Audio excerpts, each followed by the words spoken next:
Hello friend, आप देख रहे हो हमारा चैनल ग्रो बुक्स। तो आज हम फिर से आपके लिए नई बुक लाए हैं, जिस बुक का नाम है द बुक। इसका मतलब ये समझिए कि आप कौन है, सामाजिक टैबू को भी पहचानिए। इनका लेखक का नाम है अलान डब्ल्यू वाट्स। तो चलिए बुक को आपको दो लफ्ज़ों में बताते हैं। साल 1966 में रिलीज हुई किताब जिसका नाम है द बुक। ये किताब ज़िंदगी के सबसे बड़े सवाल से रूबरू करवाती है। वो सवाल ये है कि आखिर ज़िंदगी का मतलब क्या है। इसी के साथ एक और सवाल ये रूबरू करवाती है, वो ये है कि आखिर इस यूनिवर्स में हम एक्सिस्ट कहाँ करते हैं। इस किताब को पढ़ने के बाद रीडर्स को पता चलेगा कि ये यूनिवर्स काम कैसे करता है। इसी के साथ ही साथ रीडर्स को अध्यात्म के बारे में भी जानने का मौका मिलेगा। यह किताब किसके लिए है? ऐसे लोग जिन्हें अध्यात्म के बारे में जानना हो, फिलोसफी के बारे में जानने के उत्सुक लोग, रिलीजन के थ्योरी को समझने के उत्सुक लोग। अध्याय नंबर 1, वेस्टर्न सोसाइटी में कुछ टैबू हैं। हम कई बार ऐसे बात करते हैं कि आज के दौर में डिस्ट्रैक्शन कितना ज़्यादा हो चुका है। आज के समय में डिजिटल क्रांति भी चल रही है। सोशल मीडिया ने भी अपनी एक अलग जगह बना ली है, लेकिन फिर भी कैसे लोग एक दूसरे से जुड़े रहते हैं। इसी के साथ ऑथर 1960 के दौर को याद करते हैं। उस दौर में जब किसी भी तरह सोशल मीडिया नहीं हुआ करता था, कोई डिस्ट्रैक्शन भी नहीं था, तब भी ऑथर को ऐसा लगता था कि लोग एक दूसरे से ह्यूमन बीइंग के तौर पर कनेक्ट नहीं हो पा रहे हैं। इस किताब के लेखक ने कनेक्टिविटी के ऊपर ही रोशनी डालने की कोशिश की है। वो कनेक्टिविटी बस इंसान की ही नहीं बल्कि सभी क्रिएशन की है। ऑथर मानते हैं कि इस दुनिया में जितना भी क्रिएशन है उन सबको किसी न किसी सुप्रीम पावर ने बनाया है। इसी कारण सभी एक दूसरे से फंडामेंटल लेवल पर कनेक्ट हैं। आज के दौर में आप इस किताब को पढ़कर लाइफ को जीने का एक अलग नज़रिया को पा सकते हैं। जैसा कि हम सभी जानते हैं कि सोसाइटी का निर्माण होता रहता है। सोसाइटी एक जनरेशन से दूसरे जनरेशन में बढ़ती रहती है। इसी के साथ तमाम टैबू या तो यूँ कहे कि अंधविश्वास भी एक जनरेशन से दूसरे जनरेशन में ट्रांसफ़र होती रहती है। कई सोसाइटी में सेक्स एक बहुत बड़ा टैबू है। जापान में लोग सेक्सुअल मैटर के ऊपर खुलकर बातें नहीं किया करते। वहाँ पर नए शादीशुदा कपल को पीलो बुक तोहफे में दी जाती है। इस किताब में सेक्सुअल पोजीशन के बारे में जानकारी रहती है। इस किताब को देने के पीछे कारण यही रहता है कि कपल को सेक्स पोजीशन के बारे में पूरी जानकारी हो जाए, जिससे उन्हें लव मेकिंग में कोई दिक्कत का सामना ना करना पड़े। लेकिन आज का दौर बदल चुका है। आज के वेस्टर्न कल्चर में सेक्स टैबू नहीं रह गया। अब तो लोग खुलकर इस बारे में बातें भी करते हैं। मार्केट में सेक्स टॉयज का प्रचलन भी बढ़ गया है। लोग समझ गए हैं कि सेक्स भी लाइफ का एक इम्पोर्टेंट हिस्सा है। परिवारों में भी अब इसके बारे में खुलकर बातें होने लगी है। कपल भी एक दूसरे से सेक्स पोजीशन के बारे में बात कर लेते हैं। लेकिन आज भी एक टैबू बचा हुआ है, वो ये है कि सेक्स के बारे में बात होती है, लेकिन इस बारे में बात नहीं होती है कि आखिर इंसान होने का मतलब क्या है। आज के समय में लोग जिस तरह खुद को इंसान समझते हैं वो पूरी तरह गलत है। हम सभी खुद को इंडिविजुअल समझने लगे हैं। खुद को लोग अलग अलग रखने की कोशिश करते हैं, लेकिन ये तरीका बिल्कुल भी सही नहीं है। हम खुद को समाज से और जीव से अलग समझते हैं। हम लालची होते जा रहे हैं। हमारे अंदर इस सोच ने जगह बना ली है कि हमारा काम बनता और भाड़ में जाए जनता। लेकिन इंसान होने का मतलब बिल्कुल भी नहीं है। ये गलतफहमी लगातार बढ़ती जा रही है। हमें ये तक नहीं मालूम है कि हम एक्सिस्ट कहाँ करते हैं। हमारे बोलचाल से भी हम बातें बता देते हैं कि हमारी सोच क्या है। हम सोचते हैं कि हम दुनिया में आए हैं, लेकिन ये गलत है। फिर सही क्या है? दुनिया ने आपको जन्म दिया है, ये सही ये है। अब से आपको ये नहीं बोलना है कि इस दुनिया में आपका जन्म हुआ है, बल्कि आपको बोलना है कि इस दुनिया ने आपको जन्म दिया है। जिस तरह समुद्र लहरों को जन्म देता है, उसी तरह प्लानेट इंसान को जन्म देता है। लहरें कई तरह की होती है। इसका मतलब ये नहीं है कि आप सब अपने मन के मालिक हैं। हमें याद रखना चाहिए कि हमारा जन्म इस प्लानेट से हुआ है। हम सभी इस प्लानेट के जीव हैं। इसी के साथ हम सभी एक दूसरे से कनेक्ट भी हैं। हमारे अंदर जो इंडिविजुअल की सोच है उसे हमें आज ही ख़त्म कर देना चाहिए। हमें याद रखना चाहिए कि इस दुनिया को किसी सुप्रीम पावर ने बनाया है। इसी के साथ आने वाले चैप्टर्स में हम देखने की कोशिश करेंगे कि हम अपने आप को कैसे देख रहे हैं और हमें अपने आप को कैसा देखना चाहिए। अध्याय नंबर 2। इंसान सच्चाई से मुंह फेरता रहता है। अगर आप बड़े थिंग्स के बारे में पढ़ने की शुरुआत करेंगे तो फिर आपको पता चलेगा कि वो लोग इंसानी फितरत को बहुत डीप से जानने की कोशिश करते हैं। इसी के साथ आपको ये भी पता चलेगा कि कैसे हर बड़े थिंकर ने इंसानी दिमाग के ऊपर काफ़ी ज़्यादा शोध किया है। इसी के साथ आपको फिर उसके पीछे का कारण भी पता चलेगा। लेकिन इस किताब में ऑथर बताते हैं कि इन सभी में से अधिकतर साइकोलॉजिस्ट ने ह्यूमन आइडेंटिटी की एक बेसिक सी सच्चाई को हमेशा इग्नोर किया है। ऑथर के अनुसार ये इतनी सरल है कि इसे शब्दों में बता पाना भी मुमकिन नहीं है। कई साइकोलॉजी में ये बताया गया है कि हर इंडिविजुअल इसमें समुंदर में एक बूंद की तरह है, लेकिन उन्होंने ये नहीं बताया कि इंसान बूंद की तरह नहीं है बल्कि इस यूनिवर्स का हिस्सा है। हम उस एनर्जी का हिस्सा है जिसने इस यूनिवर्स को बनाया है, जिसने इंसान के साथ ही साथ पेड़ पौधों को, जानवरों को भी बनाया है, जिसने पत्थर भी बनाए हैं, जिसने ज़िंदगी बनाई है, फिर उसने उस ज़िंदगी को बचाए रखने के लिए भी सोर्स भी बनाए हैं। हमें याद रखना चाहिए कि हम उस सुप्रीम एनर्जी का हिस्सा हैं। इस किताब में ऑथर ये भी बताते हैं कि इस कॉन्सेप्ट को समझना इतना आसान नहीं है। यही कारण है कि अभी तक लोगों ने इससे ज़्यादा महत्व नहीं दिया है। लेकिन इसी के साथ ही साथ ऑथर ये भी बोलते हैं कि जिन लोगों ने भी इस कॉन्सेप्ट को समझा है, उन लोगों की ज़िंदगी को आप पढ़कर देखने और समझने की कोशिश करिए। उनकी लाइफ में एक अलग ही सुकून था। उन्हें यह पूरी दुनिया ही उनका घर लगती थी। इसके पीछे का रीज़न यही था कि उन्होंने खुद को सुप्रीम एनर्जी को सौंप दिया था। उनके अंदर से मोह और डर ख़त्म हो चुका था। इसलिए ऑथर बताते हैं कि आपको अब इस कॉन्सेप्ट को समझने की कोशिश की शुरुआत कर देनी चाहिए। अगर आपने ऐसा सोचा कि तो आप सही मायने में आई का मतलब समझ जाएंगे। एक ऐसा समय भी आएगा जब आपको खुद को निहारने के लिए किसी भी शीशे की ज़रूरत भी नहीं पड़ेगी। साल बदलते जाते हैं, सालों के साथ ही साथ ज़माने भी बदल जाते हैं, लेकिन आज भी लोगों से ये पूछो कि भगवान क्या होता है तो ज़्यादातर यही सोचते हैं कि जो आकाश में रहता है। इसी के साथ वो ये भी सोचते हैं कि उसके पास ही सभी समस्याओं का हल है, जो आकाश में रहकर इस दुनिया को कंट्रोल कर रहा है।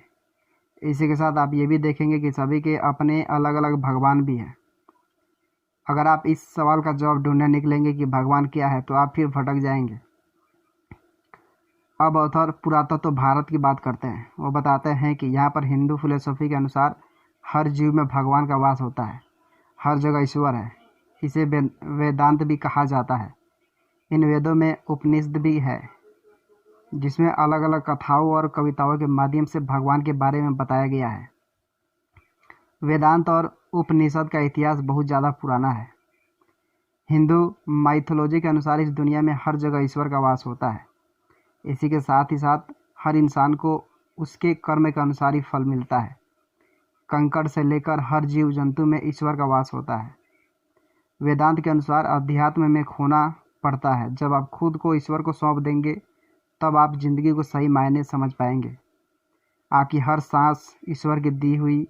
इसी के साथ वेदांत आपको ये भी बताता है कि जैसे जैसे आप अध्यात्म की तरफ बढ़ते जाएंगे, आप अंदर से मजबूत और आज़ाद भी होते चले जाएंगे। वेदांत आपको आज़ादी देता है और ये बताता है कि ज़िंदगी को किसी भी गुलामी में नहीं बिताना है। अगर आपको सही लक्ष्य की तलाश करनी है तो एक बार खुद को उस सुप्रीम एनर्जी के सामने पेश कर दीजिए। वहीं आपको ज़िंदगी में सही राह दिखाने का काम करेंगे। इसी के साथ ऑथर बताते हैं कि कुछ इसी तरह से जीसस ने भी कहा है। वो कहते हैं कि जब आप खुद को और दुनिया को एक समझने लगेंगे तब आपको इस दुनिया की हर चीज़ से प्रेम हो जाता है। तब आपके अंदर प्यार ही प्यार होगा। आप किसी से भी नफरत नहीं कर पाएंगे। जब आप उस तरह की ज़िंदगी जीने लगेंगे तब आप अंदर से खुश होने का अनुभव प्राप्त करेंगे। इसलिए ही आपको इस दुनिया को खुद का हिस्सा समझना चाहिए। अध्याय नंबर 3। कई बार हमारे बिलीफ को मिसगाइड किया जाता है। इंसानी फितरत होती है कि वो कई चीज़ों को बाइनरी टर्म में सोचता है, जैसे कि सिचुएशन या तो डार्क हो सकती है या फिर लाइट होगी। हमारी सोच बाइनरी रिलेशन की तरह काम करता है। हमारा ये बिलीफ है कि हम जो कुछ भी देख रहे हैं या फिर हमारे साथ जो कुछ भी हो रहा है उसके पीछे का रीज़न कोई पुराना इवेंट है। लेकिन अगर ऐसा सच में है तो इसका मतलब साफ है कि हमारे अंदर कोई फ्री विल नहीं है, क्योंकि जो कुछ भी अभी हो रहा है उसका कनेक्शन पहले के इवेंट से होगा। इसी के साथ ही साथ ऑथर इस किताब में बताते हैं कि हम अपना बहुत सारा समय ये सोचने में ख़राब कर देते हैं कि हमारे साथ ऐसा क्यों हुआ, वैसा क्यों हुआ। इसी के साथ ऑथर बताते हैं कि हमें सिचुएशन को देखने का नज़रिया बदलना चाहिए। आप हर चीज़ को ऐसे देखिए कि हर चीज़ इसी यूनिवर्स का हिस्सा है। जब आप अपने नज़रिए को ऐसा शिफ्ट करेंगे तो फिर आपको पता चलेगा कि ज़िंदगी को देखने का नज़रिया ही बदल चुका है। आपके सामने सिचुएशन अलग तरह से खड़ी हुई है। अब ऑथर ये भी बताते हैं कि नज़रिए को बदलने के लिए आपको अध्यात्म का सहारा लेना चाहिए। अगर आप अध्यात्म के पास खुद को लेकर जाते हैं तो फिर अंदर से सुख का एहसास होगा।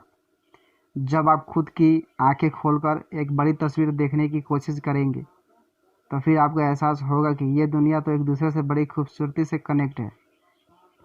इसी के साथ आपके अंदर के सारे कन्फ्यूजन भी दूर होने लगेंगे।